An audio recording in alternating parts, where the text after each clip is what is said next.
If you're planning an Italian wedding, you need to know these pitfalls of planning a wedding in Italy. Whether you're halfway through your planning or you're just starting, if you know these things now, it will save you time, energy, money further down the line. Hi, I'm Lucy, wedding planner and founder of Lista.com, and I provide a weekly dose of Italian wedding inspo for the modern couple. Me and my team are here to give you up-to-date and honest information about planning a wedding in Italy so that you can navigate it with ease and have a really fun wedding planning experience. If you haven't already, please subscribe below or hit the bell to be notified every time we post a new video, which will be every Wednesday. So this week we're talking about the pitfalls of Italian wedding planning. Those things that are going to trip you up and add to your time, stress, money, budget, everything. So let's get straight into it. Number one is not setting a budget. How can you possibly know what to spend on a supplier if you haven't got a budget? If you don't know what you're playing with, how can you know whether you can splurge or you have to cut back on that supplier? Having a clear budget in place from the start means that every time you come to a decision, it will be a whole lot easier. You'll know exactly what you've got to spend on someone, and if you've got room in other areas of the budget, whether you can kind of sneak a little bit from there. So how do you create a budget when things are so unclear in Italian wedding planning? Well, download our free tool. We've got a budget for free on lalista.com. It's called the Budget Tracker. And from here, you can visit any of the directory listings. So we've got suppliers, venues, and they've all got their prices on. So you can put together a picture of your own budget based on your own taste simply on our website. Number two is not being clear on what you want. Now, it's likely that you've never planned a wedding in Italy before or planned any wedding. That's okay. You don't have to know all of the things you want right at the start of wedding planning. In fact, that's impossible. It's a journey, and on that journey, you're going to learn what you do and don't like and do and don't want. But there are going to be some things that you definitely want, some of the things that you've pictured, that you've dreamed about. You need to write these down. You need to be really clear on your non-negotiables at the start of planning. So throughout, if you get sidelined, if other people have opinions, including suppliers, you can go back to what you know that you wanted. The risk of not doing this is that you end up with a wedding that you don't actually want or like. You don't want to walk into your wedding and see things that you don't like happening. You don't want to see decorations that you didn't choose. You need to stick to your guns and get clear on what it is that you want. Number three is putting your guest's experience first. Now, I know it's your wedding and I know that it's got to be what you want it to be, but you are asking your guests to travel, to pay for that travel, and to go on an adventure that's slightly different from the norm. So you've got to look after them. And in fact, the easier you make it for them, the easier that you make it for you. So how do you look after your guests?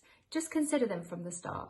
You're going to have some guest transport. You're probably going to have a way with communicating to your guests a little bit more than maybe you would for a UK or an at-home wedding. Honestly, it's better to have less guests and look after them really well than have more guests and maybe scrimp on a few things. Like, it's not really okay to have a cash bar. Your guests have come all this way.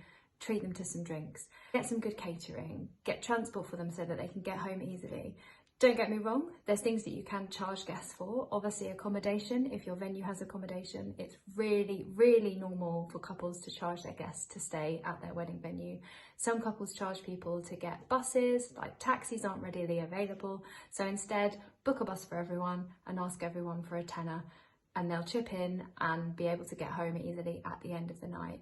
But the number one rule is the easier you make it for your guests, the easier you make it for yourselves. Number four is choosing the wrong venue. Now, I see couples do this quite a lot. They come to us further along in their planning. They've chosen maybe the wrong venue and then maybe some of the wrong suppliers. How do you avoid this? It's really simple. Set a good criteria of your venues from the start. So we've done this for you. We've got a venue tick list that's free to download on our website, and it says everything that you need to consider when you're weighing up your venues so that you don't get caught out further down the line. If you don't do this, the aftermath of this decision can look like paying for extra costs further down the line. Venues might have costs that they haven't disclosed to you early on or when you signed a contract. You might have to pay for a wet weather option, which could cost a lot of money. You might have to pay for more transport. If you haven't really thought through where your guests are going to stay in proximity to your venue, you're going to have to put on different transport. Even things like the size of the roads leading up to your venue can have an impact. Some buses can't get up dirt roads. You'll have to have more buses. You'll have to pay more money. There's so much involved. And if you just get a really clear criteria and know what questions to ask your venue and what to consider from the start, you won't fall into this trap. Number 5 is settling. Do not settle for any supplier. Whether you think, oh, I'm on a smaller budget, maybe I should settle for this supplier, they seem like they're okay. It's usually not okay. Like, you're getting married in Italy for a reason. You've got a vision in mind. You've got to try and stick out until you find the right suppliers for you. If you don't feel like you gel with someone, especially a wedding planner, or you get a bad gut feeling or some sort of negative gut feeling from the start, don't go down that route. It's really hard to understand where you are now, how much influence your suppliers have over your planning experience and obviously your wedding day.